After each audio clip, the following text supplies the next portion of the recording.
Assalamu alaikum. Today we have 5 brilliant students from Darul Sakafat International College and base of Hubei University of Science and Technology. They have just completed their amazing journey of learning Chinese language HSK level 3 and culture right here in Pakistan. और अब सितंबर 2025 में वो China जाने के लिए ready हो रहे हैं. तो आइए जानते हैं उन सबसे उनके एक्सपीरियंस के बारे में. Welcome everyone. Okay, let's start with you Aska. आप हमें ये बताएं कि आपका अब तक का दारुल सकाफत के साथ एक्सपीरियंस कैसा रहा? For me, it's been a life-changing experience. Darul सकाफत का environment बहुत ज़्यादा welcoming और cool था. हमने यहाँ पे सिर्फ लैंग्वेज नहीं आती, beside language we learn some culture as well. Every Thursday हमारी Chinese teacher चंदावशी के साथ क्लास होती है जिसमें हम लोग culture याद करते हैं. I genuinely felt that कि I was growing each and every day. That's wonderful Aska. आइए अब अली हैदर से बात करते हैं. अली, आप मुझे ये बताएं कि आपका अपने क्लास फेलो के साथ जो एक्सपीरियंस है वो कैसा जा रहा है? मेरा यहाँ पर अपने फेलो स्टूडेंट्स के साथ एक्सपीरियंस बहुत अच्छा रहा.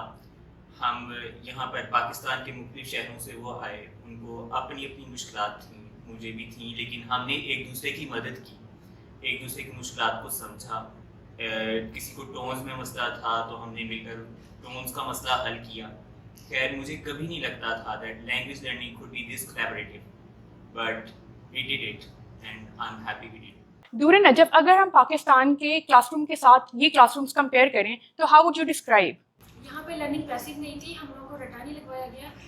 क्लास में जो है ग्रुप एक्टिविटीज़ बहुत ज़्यादा होती थी. हमारी वीकली प्रेजेंटेशन होती है जिससे हमारा जो है हमारी कम्युनिकेशन स्किल्स बहुत अच्छी हुई हैं. हमारा कॉन्फिडेंस इतना बूस्ट हो गया कि हम अब आराम से जो है किसी नेटिव चाइनीज़ से अगर हमने बात करनी हो तो हम थोड़ा हद तक जो है उससे बात कर सकते हैं. और हमारे अगर करेक्टिव राइटिंग में हमें बहुत प्रॉब्लम्स आ रही थी तो टीचर्स ने अलग से सेशन जो है वो अलाइन किया और हमें जो है उसकी प्रैक्टिस करवाई गई. तो हम अब करेक्टर भी हमारे बहुत अच्छे हो गए. आइए अब हम कल्चर के बारे में अरवा नदीम से बात करते हैं. आपका चाइनीज न्यू ईयर का एक्सपीरियंस दारुल सकाफत के साथ कैसा रहा? मेरा दारुल सकाफत के साथ चाइनीज़ न्यू ईयर का एक्सपीरियंस बहुत अच्छा रहा. हमने उनके कल्चर के बारे में जाना. चाइना जाने से पहले पाकिस्तान में रहते हुए उनके कल्चर के बारे में जानने का एक बहुत अच्छा तरीका था जो कि मुझे बहुत अच्छा लगा. इसके अलावा उस दिन की गई जो मुख्तलिफ सरगर्मियाँ थी उनमें उनकी कल्चर की कहानियाँ जो कि हमें लगता था कि बहुत अजीब व गरीब हैं, उनको सुनते हुए ये एहसास हुआ कि हर जो मुल्क है उसका अपना सकाफत है. उसके अलावा हमने उस दिन डम्पलिंग्स बनाई जो कि हम सिर्फ हमेशा खाते थे. उनको हलाल तरीके से बनाना जाना ये बहुत अच्छी बात थी. चाइना जाने से पहले हलाल तरीके से बनाया ताकि हम वहाँ जाकर भी अपनी मुश्किलात पे काबू पा सकें. वहाँ पर जाकर हलाल चीज़ें ढूंढना हम सबके लिए बहुत मुश्किल होगा, तो ये बहुत मौसर था. एंड हमें होंगपाओस जिनको रेड एनवेलप्स कहते हैं वो भी दिए गए. वो जैसे कि उनके कल्चर में है कि वो अपने इवेंट्स पे जैसे चाइनीज़ न्यू ईयर का इवेंट था वो देते हैं, हमें दिए गए. And all it was really amazing and I personally enjoyed it a lot. तो नेहा, जैसे हम पहले भी चाइनीज़ न्यू ईयर की बात कर रहे थे, आप ये बताओ कि आपका एक्सपीरियंस कैसा रहा चाइनीज़ टीचर से पढ़ने का? स्टार्टिंग पे हमें बहुत सी डिफ़िकल्टीज आई. हमें सीखने में, पढ़ने में, समझने में बहुत सी मुश्किलात का सामना करना पड़ा. हमें नहीं पता चल रहा था कि हमें क्या करना है, बट टीचर्स ने हमारी हेल्प की. टोन, स्पीकिंग, लिसनिंग, राइटिंग में बहुत ज़्यादा हेल्प की. अब हम इस लेवल पे हैं कि हम किसी से भी कम्युनिकेट कर सकते हैं. हमारी लिसनिंग, स्पीकिंग, राइटिंग इस हद तक बढ़ चुकी है कि हम किसी से भी कम्युनिकेट कर सकते हैं नॉर्मली. अभी हम जिस लेवल पे पहुँचे हैं हमें इतना है कि हमारे टीचर्स हमारी हेल्प कर रहे हैं कि हम आगे बढ़ें. बट अभी हम इस लेवल तक हैं कि हम एक दूसरे से कम्युनिकेट करते हैं, एक नेटिव से भी हम कम्युनिकेट कर सकते हैं. ओके, तो नेक्स्ट क्वेश्चन मेरा अस्का और दुर्र नजफ से है.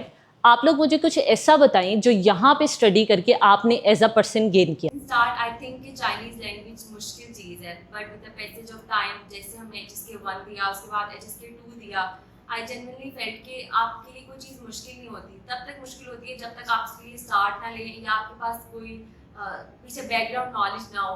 लेकिन हमारे टीचर्स ने हमें बताया कि इसको कैसे तैयार करना है. एक चाइनीज़ से अगर हम पढ़ते हैं तो हमें वैसे ग्रामर पॉइंट ना समझाए जाते जिस तरह एक हमारे नेटिव लोकल टीचर्स हमें बताते हैं कि ये एज अ सब्जेक्ट है, ये वर्ब है. इससे हमारी लर्निंग बहुत ज़्यादा स्ट्रॉन्ग हुई, हमें कॉन्सेप्ट पे ग्रिप हुई. और बेसिक चीज़ जो थी यहाँ पे मज़े की वो थी प्रेजेंटेशन. प्रेजेंटेशन का मेन मकसद था कि आपकी कम्युनिकेशन स्किल इतनी अच्छी हो कि आपके अंदर कोई हेजिटेशन ना हो कि आप नेटिव या लोकल पर्सन से बात नहीं कर सकते चाइनीज़ से। हमारी रिसेंटली एक्सपो पे एग्जीबिशन थी, तो सर इमरान हमारे टीचर ने हमें इन्विटेशन दिया और उनका मकसद था कि हमारा एक्सपोजर हो, हमारी नेटिव लोगों से बातचीत हो और उनको पता चले कि हमारी वोकल कैसी है, उनको हमारी बातें समझ आती हैं और इससे हमारा कॉन्फिडेंस बहुत ज़्यादा बूस्ट हुआ और हमारी लर्निंग स्किल्स बहुत ज़्यादा हुई। पहले मुझे लगता था कि लैंग्वेज सीखना जो है वो बहुत मुश्किल है और ख़ासतौर पे चाइनीज़ लैंग्वेज जो दुनिया की सबसे मुश्किल ज़बान है। लेकिन जब आहिस्ता आहिस्ता मैंने पढ़ना शुरू किया, हमने स्टार्ट किया इधर टीचर से जब हमें पढ़ाया, तो आहिस्ता आहिस्ता जो है वो बहुत आसान लगना शुरू हो गया। अल्हम्दुलिल्लाह अब जो है वो अच्छी तरह जो है वो लैंग्वेज आ गई है, कैरेक्टर राइटिंग आ गई है। अब सुन के जो है वो लिसनिंग वो इतनी अच्छी हो गई है कि सुन के जो है वो 80 to 90% जो है वो समझ में आ जाता है कि वो क्या बात हो रही है।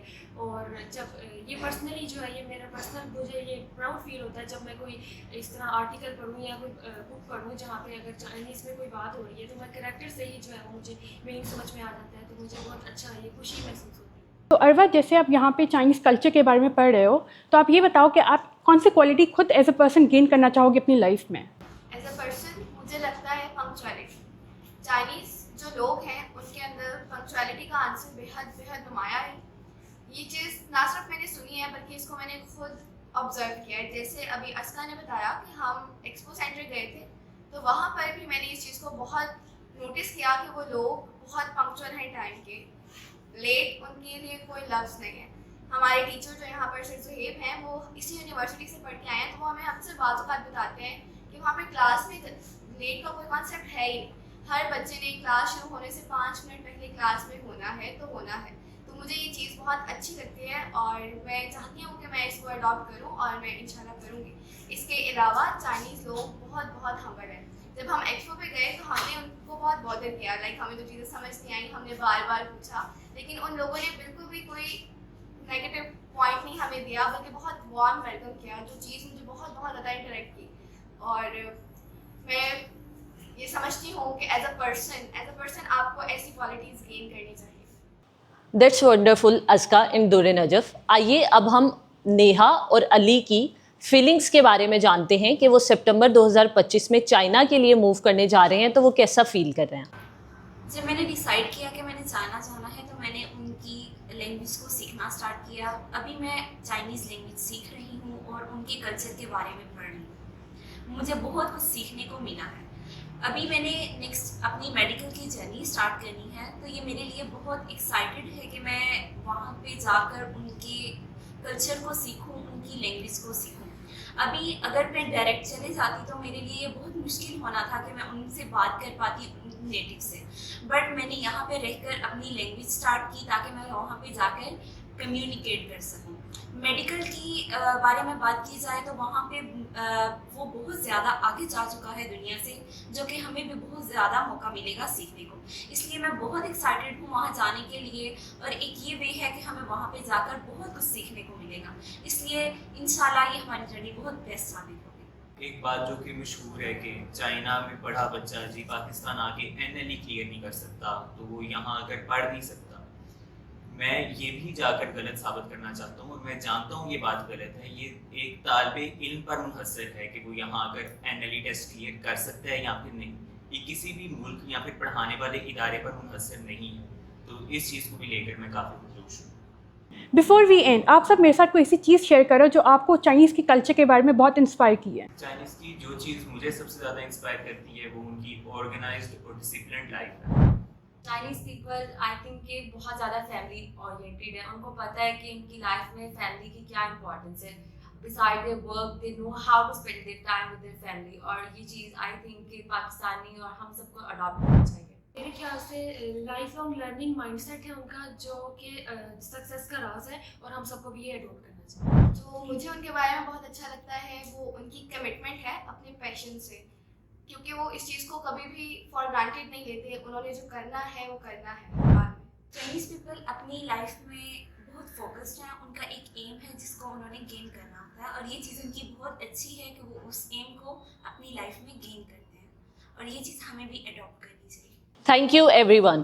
This was inspiring. We wish you best of luck for your journey to China. May you continue to grow and make Pakistan proud.